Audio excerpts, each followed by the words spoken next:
누구를 만나느냐에 따라서 생이 바뀔 수가 있습니다. 망할 수도 있고 또 성공할 수도 있고 어떻게 보면 우리 인생 가운데 만남이 전부라고 할 수 있죠. 근데 우리 이 주여기를 이렇게 보니까 지금 한성가고 이제 들어가서 기숙사 생활을 이렇게 하면서 얘가 많은 걸 보게 된 것 같아요. 그러면서 중학교 때 친구들은 그냥 놀기 좋아하고 또 게임 좋아하고 이런 친구들이거든요. 공부에 올인하고 이런 친구들이 아니에요. 얕은 게임 좋아하고 놀기 좋아하고. 근데 이렇게 고등학교 이제 가보니까 뭐 서울에서 공부 잘하는 애들이 다 모였잖아요. 그리고 이 친구들을 사귀어 보니까 얘들은 뭔가 다르거든요. 뭐 예수를 믿고 안 믿고 그걸 떠나서 얘들은 뭐 거의 게임을 몰라요. 그리고 얘들이 진짜 공부만 하고 살았기 때문에 애들이 순수하고 때묻지가 않고 우리 주역이 말로 아빠 애들이 너무 착하대요. 애들이 공부밖에 모르는 거죠. 그냥 뭐 학원 가고 학교 가고 뭐 그냥 과외하고 뭐 이렇게 그냥 애들이 커온 것입니다. 그리고 애들이 뭔가에 막 집중하고 거기에 막 그 전문성을 갖추고 우리 주역이 방에 어떤 친구는 이 동물 보감 뭐 그 분야에 완전히 뭐 전문가여 가지고 그래서 뭐 집에 뭐 이렇게 뭐 뭡니까 도룡뇽 같은 것도 키우고 그리고 여러 가지 이 곤충들을 키우고 그래요. 그래서 이거를 뭐 박제로 만들기도 하고 그리고 자기는 앞으로 박제사가 된대요. 그 하나의 꽃이니까. 근데 우리나라에는 또 이런 박제사 이런 것들이 좀 안 알아주잖아요. 그래서 본인이 외국에 유학도 갈까 이런 생각을 하다가 그래도 일단 과학고를 들어가 보자. 그래서 거기에서 뭔가 나의 전문성을 키우자 해가지고 온 친구들도 있고요. 확실히 뭔가 다르더라고요. 그래서 이제 우리 주혁이가 이제 기숙사 생활하다가 금요일 날은 집에 오거든요. 게임을 안 하는 거예요. 당연히 게임을 이 컴퓨터를 켜야 되는데 게임을 안 하고 공부를 계속 하는 거예요. 어젯밤에도요. 늦게까지 공부를 하더라고요. 야, 그래서 이 친구의 영향력이 이렇게 크구나. 지도 이제 도전을 받게 되는 것입니다. 내가 이 친구들을 너무 얇게 사귀었구나. 이런 친구들이 있구나. 이 친구의 영향력이 그만큼 큰 것입니다. 복음 가진 자와의 그 만남은 최고의 만남이죠. 우리가 복음으로 소통할 수 있는 만남이다. 최고의 만남이에요. 인격, 성격 상관없습니다. 복음으로 소통할 수 있다. 복음으로 대화하고 포럼할 수 있다. 그 만남은 최고 축복된 만남인 줄 믿습니다. 그래서 오늘 본문에 세 인물이 나옵니다. 바울과 빌레몬과 오네시모가 나옵니다. 복음으로 소통하는 만남이죠. 오늘 이 빌레몬은 바울의 동역자입니다. 그래서 1절에 그리스도 예수를 위하여 갇힌 자 된 바울과 및 형제 디모데는 우리의 사랑을 받는 자요 동역자인 빌레몬에게 그렇죠. 동역자 바울에게 정말 동역할 수 있는 함께 기도할 수 있는 함께 복음으로 소통할 수 있는 그런 이 빌레몬과 같은 이런 동역자가 있었던 것입니다. 2절에 보니까 자매 아비아와 우리와 함께 병사된 아기뽀 그래서 빌레몬의 아내는 이 아비아 그의 아들은 아기뽀 근데 아기뽀라는 그 아들 이름 앞에는 뭐라고 써 있습니까? 우리와 함께 병사된 우리와 함께 군사된 정말 이 복음이 그 아들에게 전달된 것입니다. 그리고 그 가정이 온전히 복음 안에서 소통하는 가정으로 세워진 것입니다. 바울 전도팀이 3차 전도 여행 중에 에베소에 머물게 됩니다. 거기에서 회당에서 복음을 전하죠. 두 부류로 갈라집니다. 복음을 무시하는 자들이 있었고 복음을 다시 듣고자 하는 사람들이 있었어요. 그 제자들을 따로 모아서 이제 이 두란노 서원을 개설하게 됩니다. 거기에서 2년 동안 복음에 집중을 하죠. 복음을 강론하게 됩니다. 근데 거기에서 이제 소문을 듣고 이 사람들이 몰려든 거죠. 그 중에 골로새에서 온 두 사람이 있었어요. 에바브라와 바로 오늘 빌레몬인 것입니다. 이 두 사람이 그 두란노 그 서원에 와서 이 바울이 전하는 복음을 들은 거예요. 거기서 회심하게 됩니다. 그리고 복음을 받고 골로새에 들어가서 이제 복음 전파에 힘쓰게 되고, 이제 그 빌레몬의 그 집을 예배드리는 처소로 개방을 하게 되죠. 그래서 오늘 2절에 보니까 내 집에 있는 교회, 빌레몬의 그 집에서 이제 이 교회가 시작된 거예요. 가정교회로 시작을 하게 된 것이죠.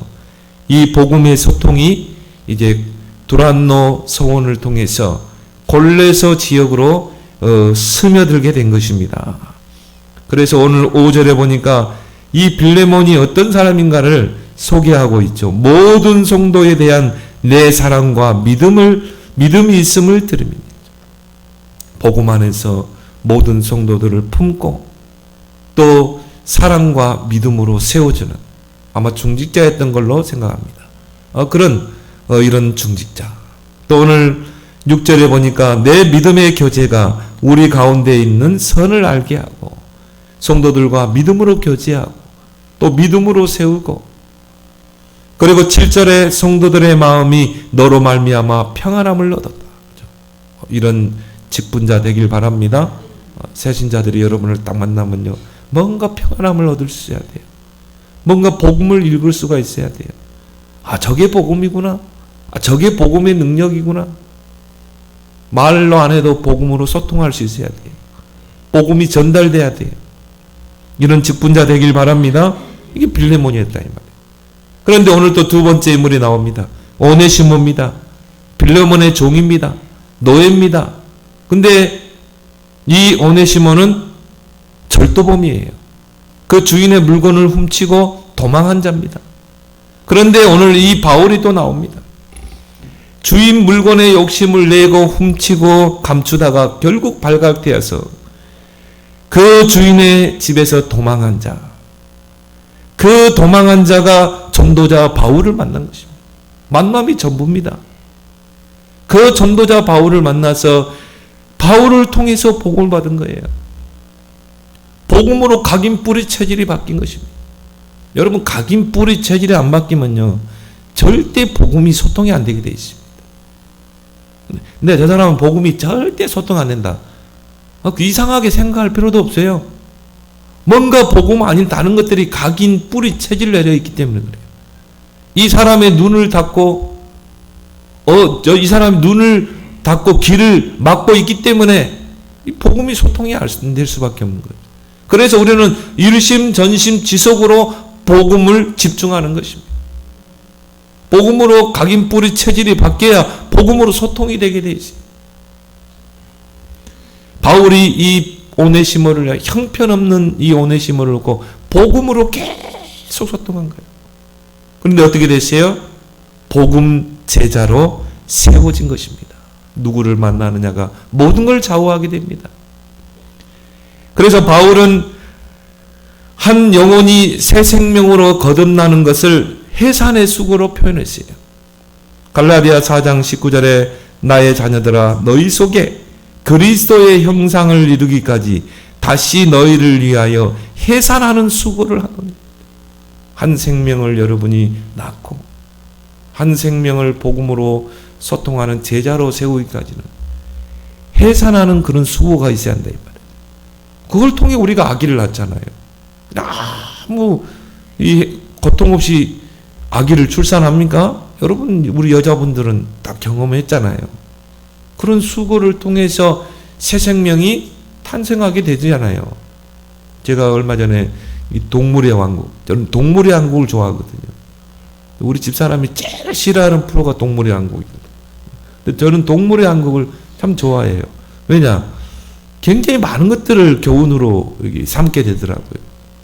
이 바닷가 옆에 바위가 있는데 거기에 갈매기 부부가 있는 거예요. 그래가지고는 이제 이 둥지를 만들고, 그래서 이제 알을 까는 것입니다. 그래서 이제 알을 낳고 한 5개 알을 낳고요. 그 추운 그 겨울에 얼마나 이 바람 셉니까?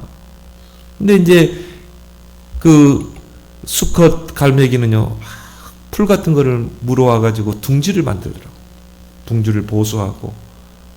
그래가지고 이제 거기에 그 암컷 갈매기가 그 알을 이 체온으로 품는 것입니다.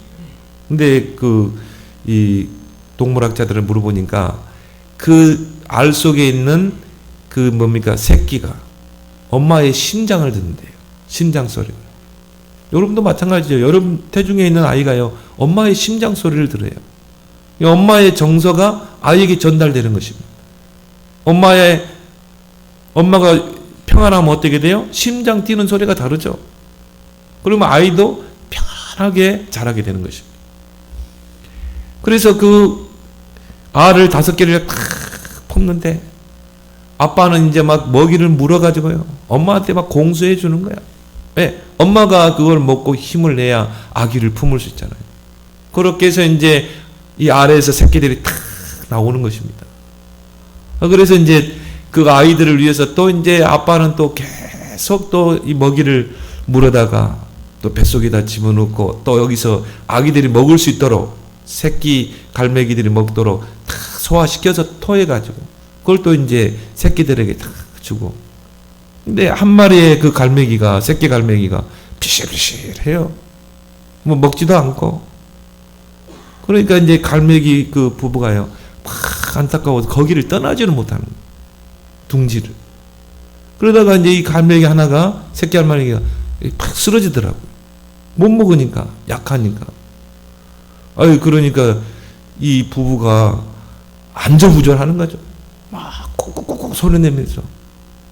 그러니까 반응이 없는 거예요.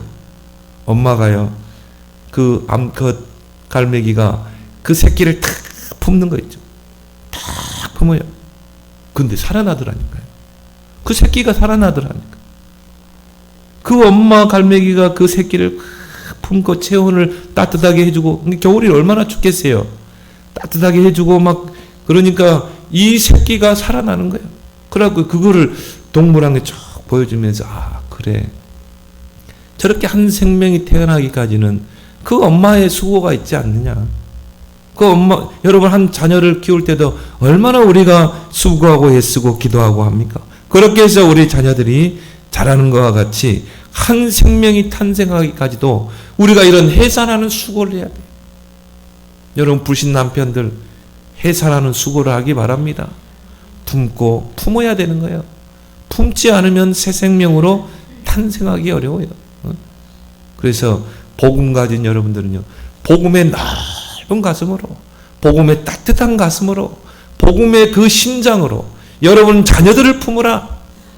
여러분 남편들을 품으라. 여러분 주변에 있는 사람들 한번 품어봐요. 기도로 품어봐요.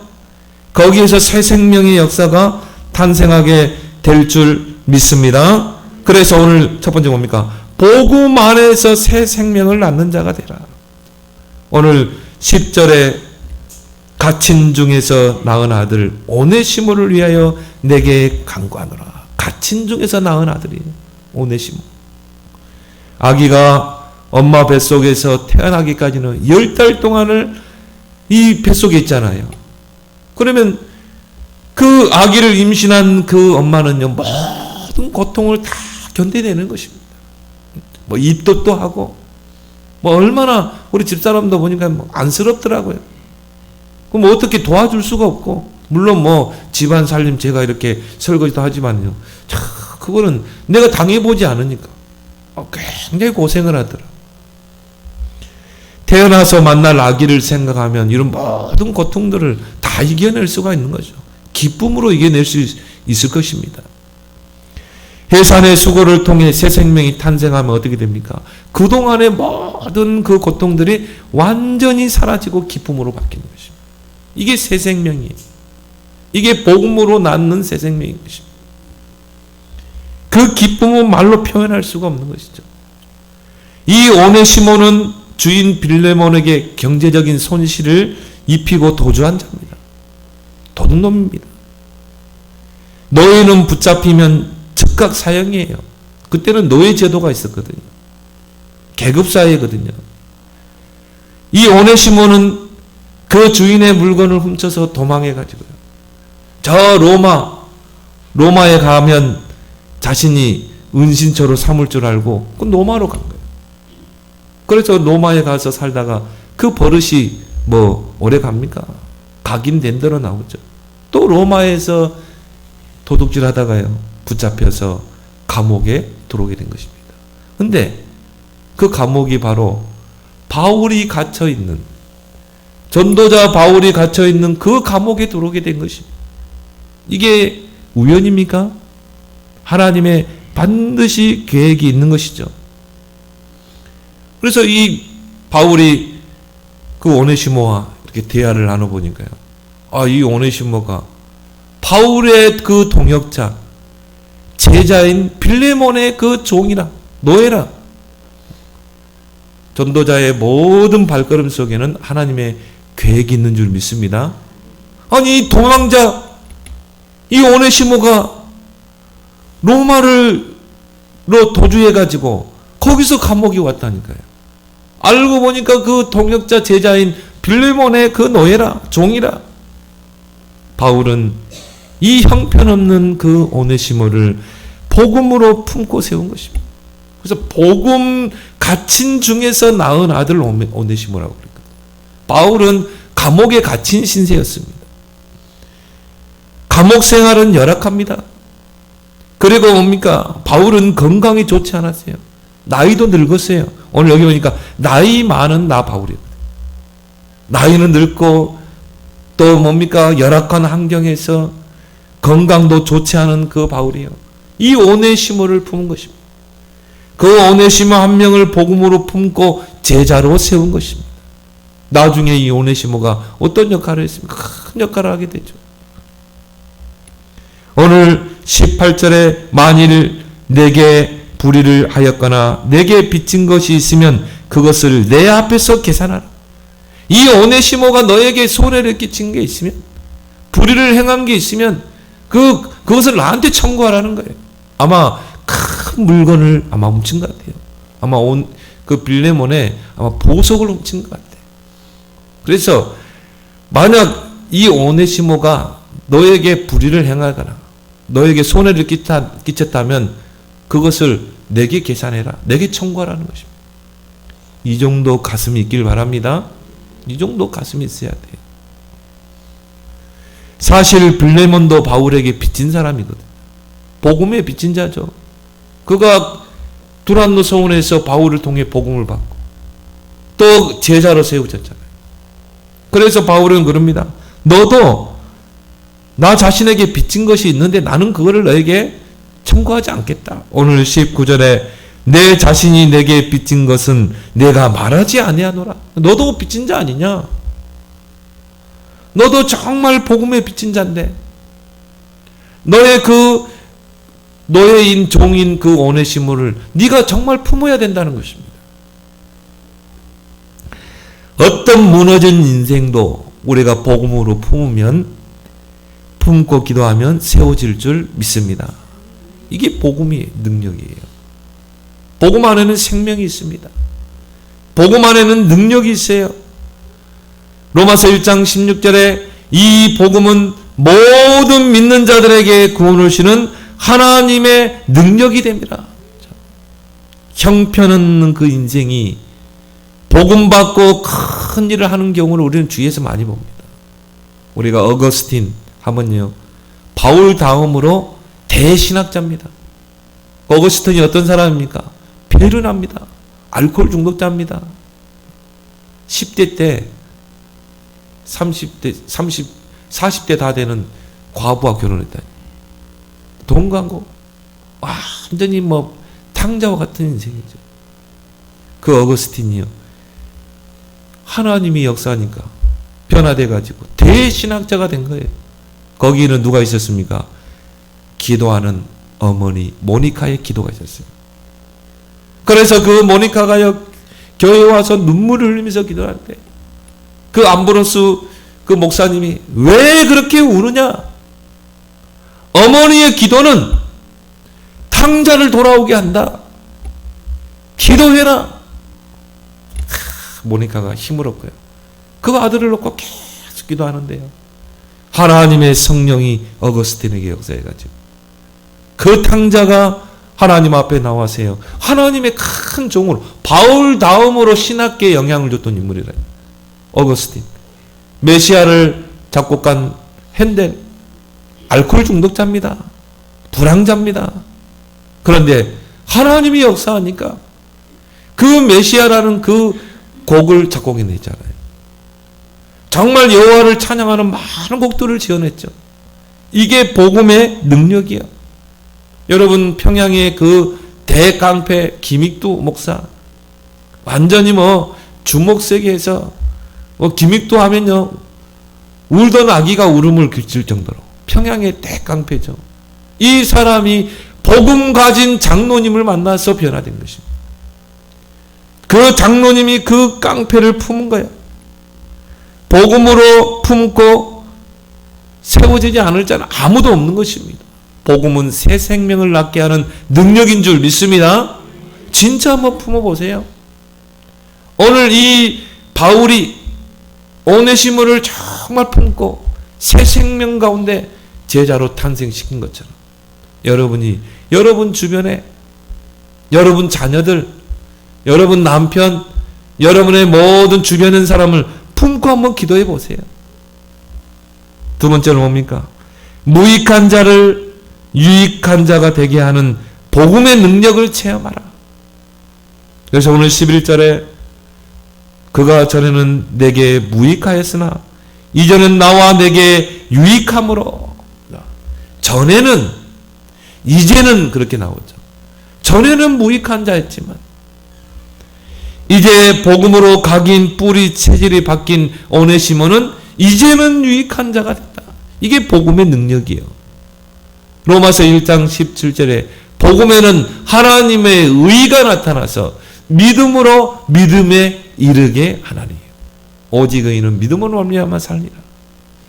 여러분 복음을 계속 듣게 되면 어떻게 됩니까? 그 복음에는 하나님의 의가 나타나게 돼 있어요.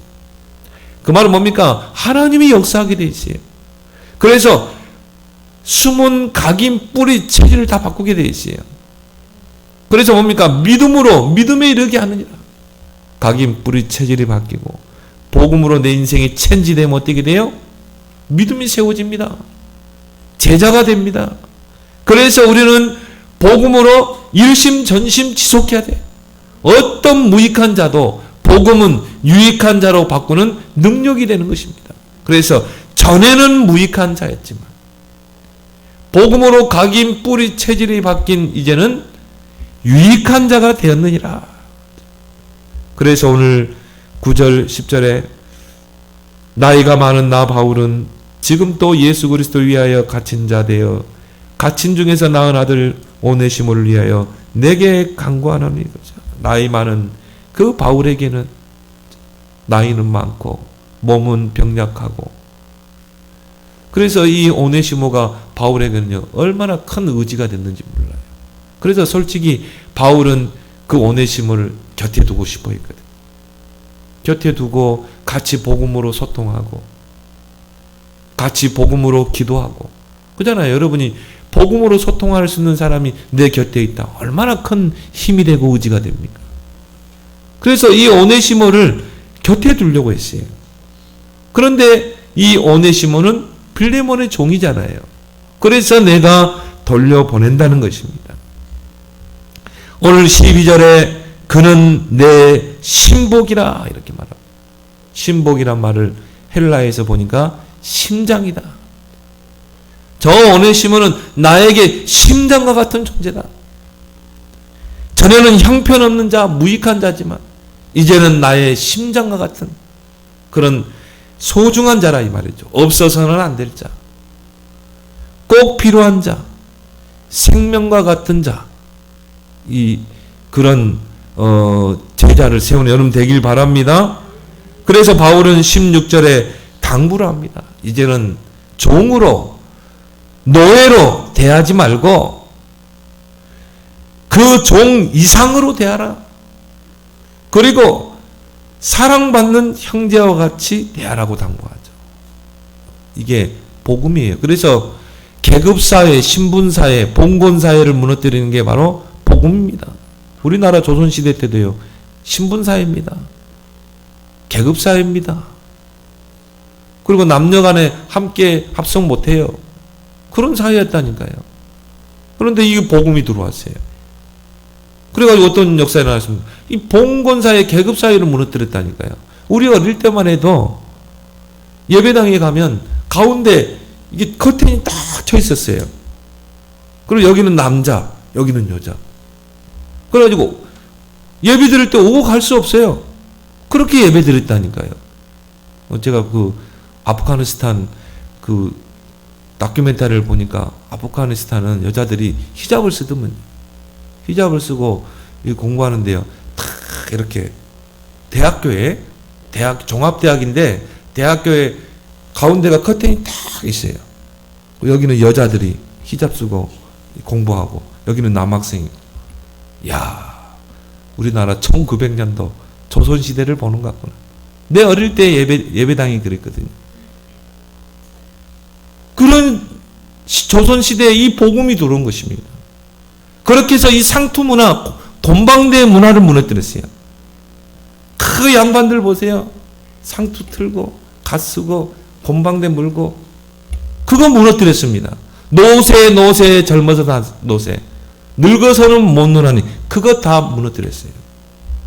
그래서 성경이 뭐랍니까? 개미에게서 배워라. 개미는 겨울을 앞두고 부지런히 준비하지 않냐? 일하기 싫거든 먹지도 마라. 그래서요. 그때부터 막 이 근대화를 일으킨 것입니다. 이게 이 개화기를 일으키고 근대화를 일으킨 게 이게 복음이 들어와서 선교사들이 한 일인 것입니다. 복음은 모든 계급사회, 모든 신분제도를 무너뜨리는 거예요. 저 오네시모가 전에는 노예였지만 복음 받은 지금은 종 이상으로 돼야 된다. 그리고 이제는 형제로 둘 자다. 교회의 공동체의 일원으로 받아들이라는 것입니다. 이게 복음의 능력인 줄 믿습니다. 그래서요, 당시 로마법에 의하면 범죄한 노예는 포박하여서 주인에게 돌려줘야 돼요.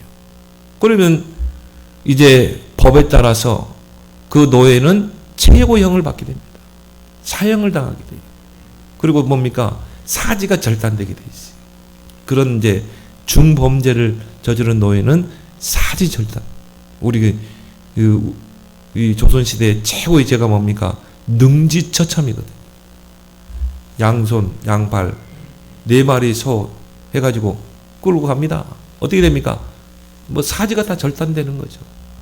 노예, 특히 주인에게 해를 끼치고 도망가서 잡힌 노예는 최고형에 처하게 된다니까요. 그래서 바울은 당부를 합니다. 내가 이 오네시모를 내 곁에 두고 싶은데 이제 너의 종이 아니냐. 그래서 이제 너를 돌려보내려고 한다. 이제는 노예로 보면 안 된다. 이제 이 오네시모는 정말 그리스도 안에서 구원받은 인생이다. 그리스도 안에는 종이나 지주자나 다 똑같은 것이다. 하나다. 종 이상으로 대하라. 노예 이상으로 대하라. 이제는 같은 사랑받는 형제로 둬야 된다. 이게 봉건 사회를 무너뜨렸다는 거예요. 이게 조선시대 계급제도를 무너뜨렸다는 거예요. 바울은 이 골로새서를 써서 두기고 편에 보내게 됩니다. 그리고 이 두기고와 함께 오네시모를 같이 보냅니다. 그리고 이 빌레몬에게 편지를 써서 오네시모 손으로 그 편지를 전달하게 했어요. 이게 바로 빌레몬서라 이 말이에요. 그래서 이 편지를 읽자마자 너는 오네시모를 종 이상으로 대하고 또 사랑받는 형제로 교회 공동체의 일원으로 받아들이는 것입니다. 그런 당부를 개인적으로 바울이 하게 된 것이죠. 왜? 바울이 볼 때 이제 오네시모는 전에는 무익한 자였지만 이제는 너와 나에게 유익된 자가 됐기 때문에. 그렇다면 우리가 세 번째 기억할 것은 복음 안에서 모든 편견과 모든 선입견을 다 버려야 돼요. 많은 이들이 내 입장에서 보고 판단합니다. 저 사람은 안 돼. 저 사람은 가능성이 없어. 스스로 판단하거든. 이게 창세기 3장이거든. 나 중심으로 보는 것입니다. 내 기준으로 보는 거예요. 그래서 예수님이 마태복음 7장에 쉽게 판단하지 말라고 그랬어요. 그게 성도에게 죄입니다. 성도는 판단할 자격이 없어요. 왜요? 모두가 다 사랑받는 형제이기 때문에. 그리스도의 피로 값주고 산 영혼이기 때문에. 절대 판단해서는 안 됩니다. 판단하실 분은 오직 하나님밖에 없어요.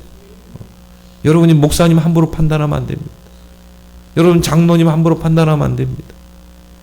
교회 안에 어떤 무너진 인생도 쉽게 판단하면 안 돼요. 왜요? 왜 판단하면 안 됩니까?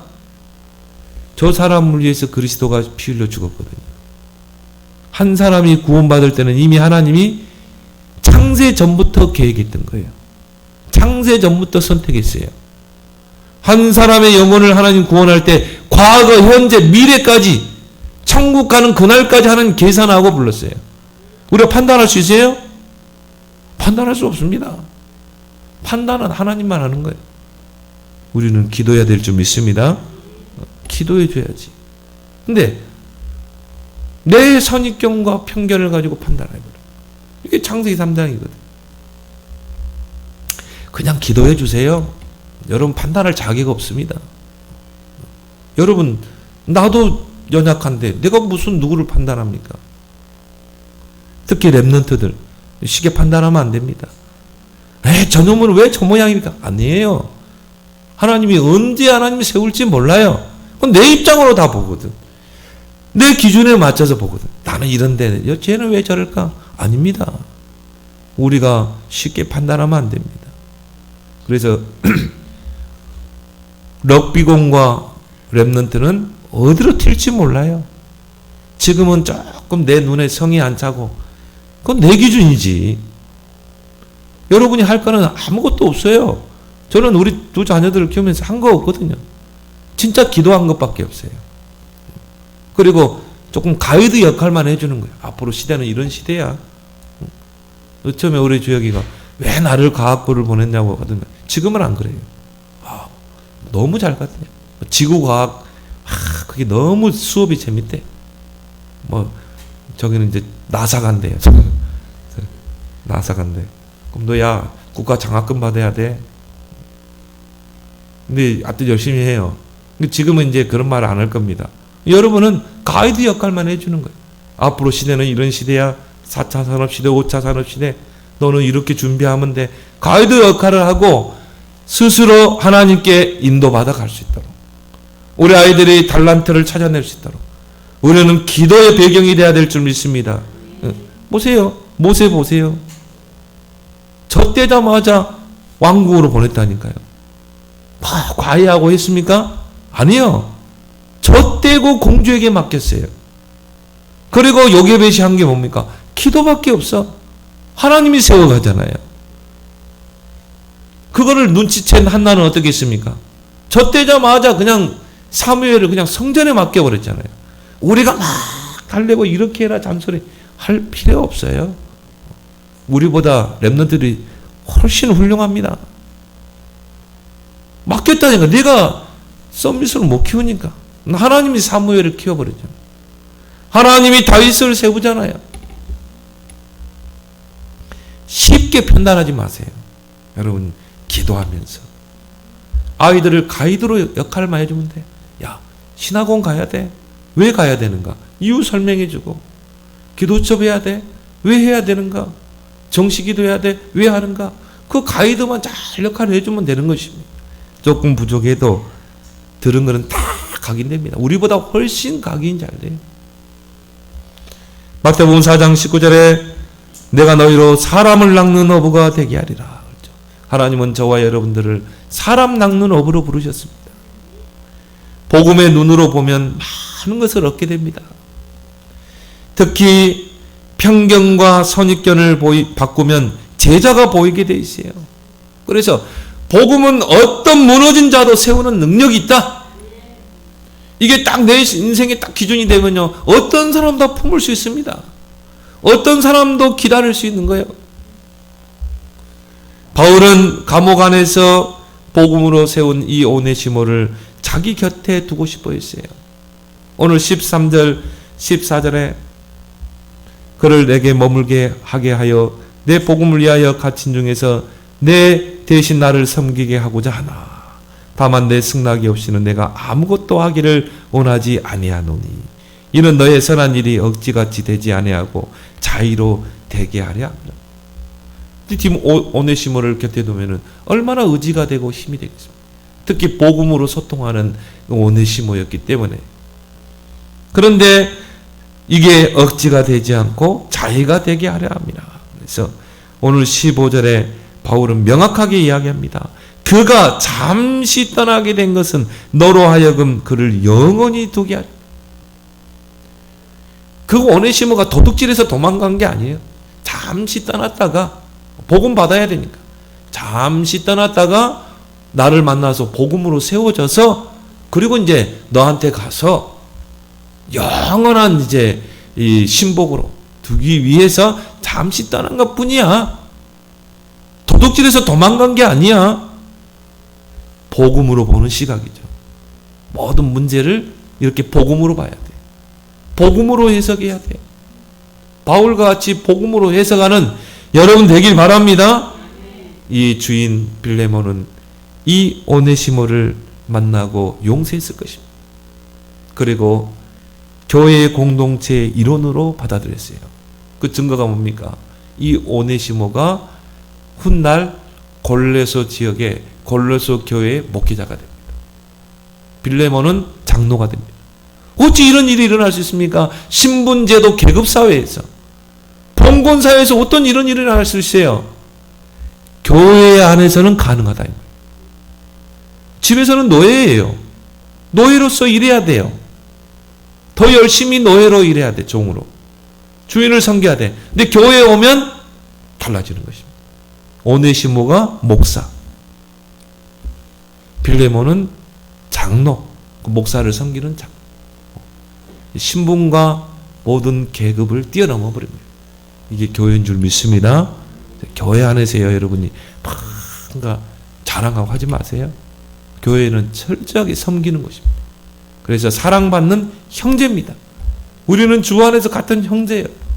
그런 교회 공동체의 일원으로서 살리고 세우는 그런 복음의 증인 되기를 예수 그리스도로 축원합니다. 하나님 아버지 은혜를 감사합니다. 무익한 자요, 정말 도망자요, 이 쓸데없는, 아무 쓸데가 없는 이 오네시모가 전도자 바울을 만나 정말 복음으로 다시 새 생명으로 태어나게 되고 이제 무익한 자가 유익한 자가 되었던 것처럼 우리가 이런 오네시모와 같은 축복받은 자로서 우리 가족들 또 우리 주위에 있는 모든 사람들을 복음으로 품고 또 새 생명으로 탄생시키는 그런 복음의 증인들이 다 되게 하여 주옵소서. 예수님의 이름으로 기도하옵나이다. 아멘.